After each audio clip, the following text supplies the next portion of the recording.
So to celebrate this year's Black History Month, I decided to do a Pan-African slash tribal makeup tutorial. So if you're interested in this face look, stay tuned. I always start off with my brows, and to fill in my eyebrows, I went in with the Anastasia Dip Brow Pomade in the shade Ebony. To clean up my brows as well as create a base for my eyeshadow, I go in with the LA Girl HD Pro Concealer in the shade Beautiful Bronze, and I just apply that right underneath my brow, and then I blend it down to my eyelid. To apply the concealer underneath my brows and my eyelid, I go in with a flat square brush, and the brush I'm using is the e.l.f. eyeliner brush.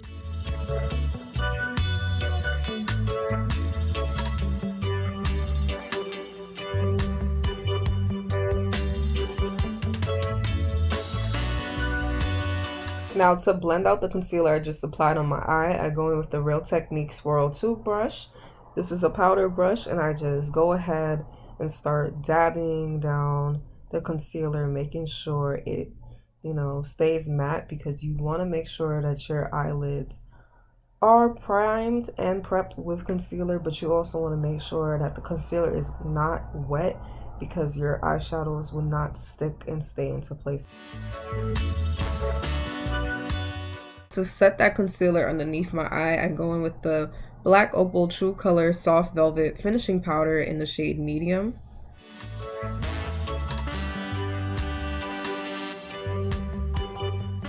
To apply that finishing powder, I go in with the same Real Technique Swirl 2 brush, and I just take that and apply it on top of my lid. So I already went ahead and completed majority of the eye look on the right side of my face. So I'm going to show you guys how I complete this eye look with the left side. For my base shadow, I went ahead with the Milani Pure Passion palette, and I went ahead with one of the darkest shades, Heat Is On. And I just start by applying that a little above my crease to create dimension. Taking that Real Techniques eyeshadow brush, I'm just gonna slowly build up that color. You want to take your time. You want to start dabbing it, packing it in so it won't crease. I go ahead with the ABH contour kit in the shade Deep, and I use the lightest shade in that palette, because you want to use a very light pigmented type of concealer or primer whenever you're cutting your crease, especially if you're using eyeshadows that may not be as pigmented or just may be harder to blend or show up on certain skin tones.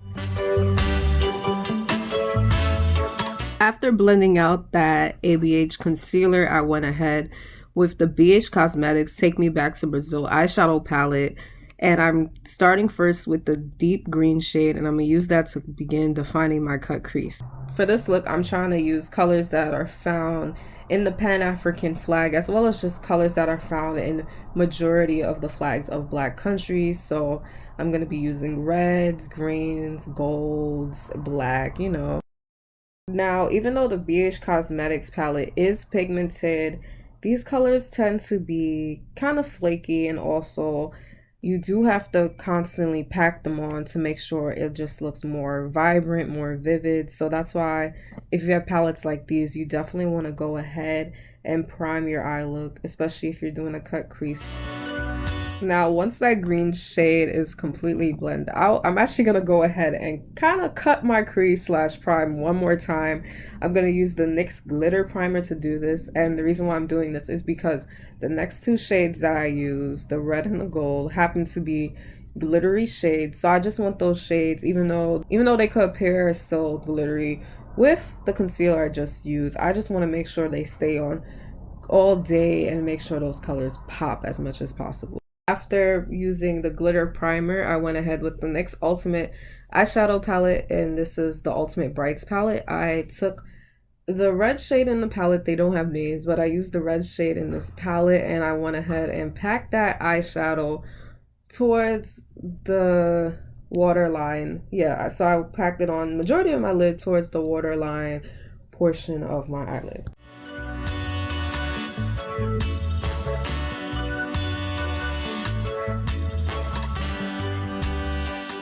After applying the red shade from the NYX Ultimate Brights palette, I went back in with my BH Cosmetics eyeshadow palette, and I took the yellow golden shade you see here, and I used it as my next transition shade for my cut crease.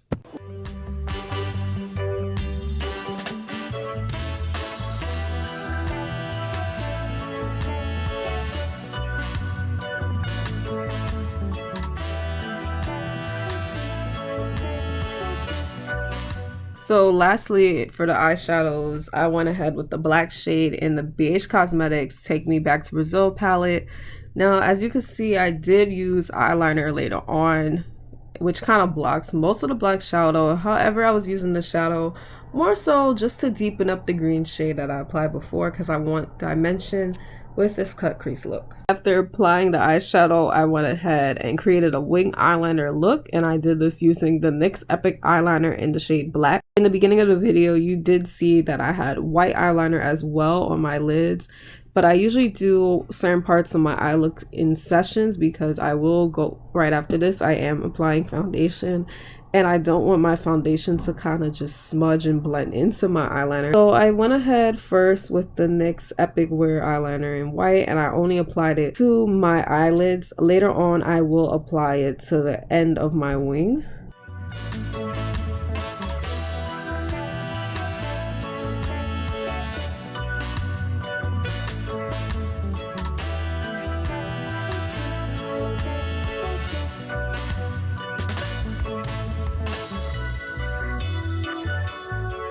But yeah, as you can see, this is where I am so far with the eye look. I am not finished. I will go ahead and do my face makeup and then come back in with the eye look. Now, as always, when it comes to face makeup, I first go ahead with primer. So for primer today, I'm using my NYX Hydra Touch primer, and this should serve as a base for your foundation. Before applying foundation, I always go ahead and conceal my face.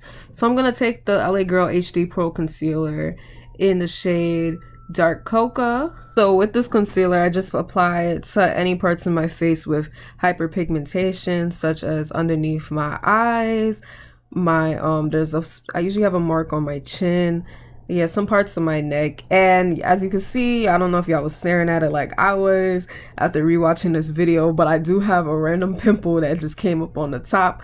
Well, two little random pimples that just came at the top of my face, so we're gonna conceal that too. You know, we don't want that showing. For today's foundation, I actually went ahead with a newer foundation in my collection. This is the L'Oreal Infallible 24-Hour Fresh Wear Foundation. I got the shade Deep Amber, aka 530.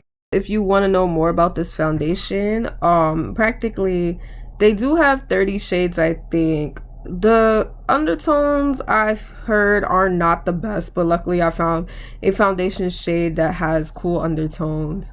But it is suitable for multiple skin types, particularly those who have dry skin. It's supposed to be matte, but it's more on the dewy side, more on the glow. I'll say more on the glow side, and it is buildable. You could get medium and full coverage from this drugstore foundation. Now it's time to do your highlighting and contouring. For highlighting, I'm gonna go ahead back with that LA Girl concealer in the shade Beautiful Bronze. I'm gonna just apply in somewhat of a triangular motion underneath my underneath my eyes, and then I'm also gonna apply it to my chin, and I'm gonna blend it out with that Real Techniques 402 brush.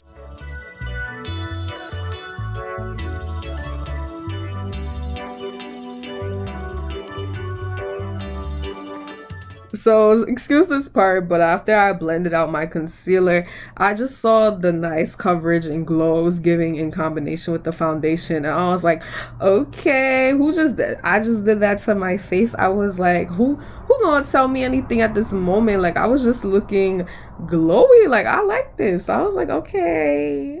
So to set that concealer in place, I just went ahead with the black Opal finishing powder that I used before in the shade medium. I just apply this with the same Real Techniques brush that I use for my concealer, and I'm just gonna apply the powder wherever I concealed just now with that highlighting shade. So when it comes to contouring, I always do the same routine. I go ahead with a cream contour first, then a powder. So for my cream contour, I went ahead with my Anastasia contour kit in the shade Deep. Usually when I use this kit, I wouldn't use the darkest shade. However, I use Rich Earth, and I just contour it, you know, near my cheeks as well as underneath my chin to give me that nice chiseled look. To set the cream contour, I just went in with my Black Radiance True Complexion Contour Kit in the shade Dark to Deep. And as always, I usually mix the two powder shade. So after applying my contour, I go ahead with my MAC Fix Plus spray.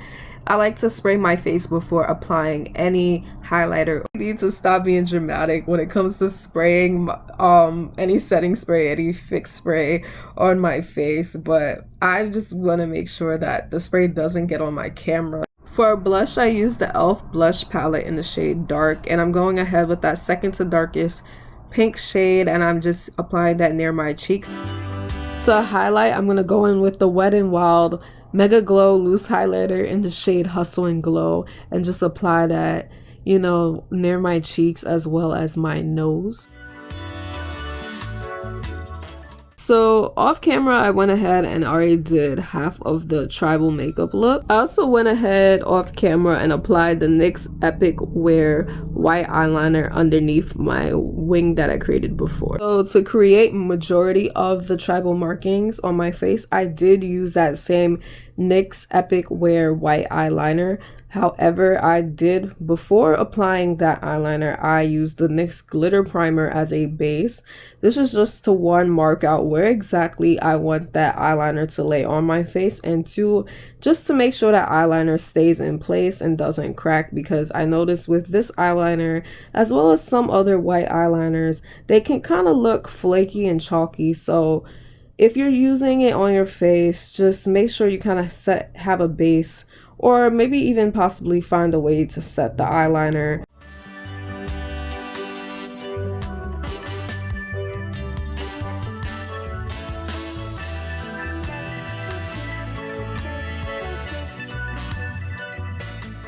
Using that NYX Epic Wear eyeliner in white, I'm gonna just go ahead and take that brush. First, I'm gonna like take off any excess product, because you want to make sure that the dots you're creating aren't too clumpy, too cloggy. You want to make sure it dries down seamlessly on your face.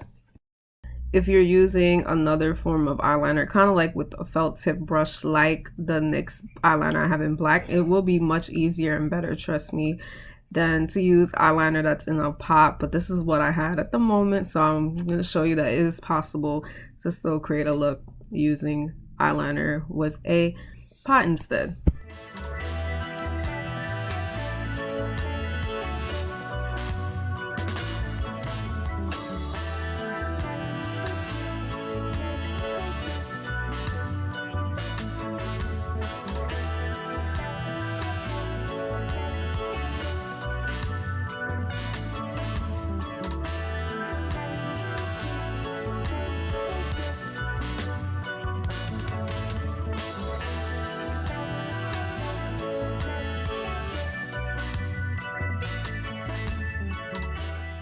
So to create the white line underneath my chin, I actually used a different product. I used the Wet n Wild paint palette, and this is their smoky paint palette. As you can see, it is limited edition. I got this for Halloween, and I'm gonna use the white shade to create that line. And the only reason why I did that is because the line, as you can see, is thicker than the other dots and lines I created on my face. So I just wanted a larger cream type of product to apply this pattern. So to make sure that line was as smooth, crisp, even as possible, I did use a brush, and I used the e.l.f. eyeliner brush. Now, whenever using cream products, you always got to set them. I take a corresponding eyeshadow color, so I went with my BH Cosmetics 88 Matte Color Eyeshadow Palette. I took the white shade in that palette and just used it. As always, I go in with a golden eyeshadow to highlight the inner corner of my eye near my waterline. And for that, I used the same yellow golden shade from the Take Me Back to Brazil palette. That's just to make, you know, my eyes pop more. So that is it for the tribal makeup. After that, I just set my face with the MAC Fix Plus as well as the Milani Make It Dewy spray. I went ahead off camera and did the rest of my eyes as well as my lips. I used the Maybelline Falsies mascara. For eyelashes, I used the Velux A-Line lashes from IMV. For my lips, I used the NYX Liquid Suede Cream Lipstick in the shade Cherry Skies. And that is it for this week's tutorial. I hope you enjoyed. Don't forget to like, comment, and subscribe. And I wish every black person, regardless of where you're from on earth, a happy bliggity black History Month. All right, later.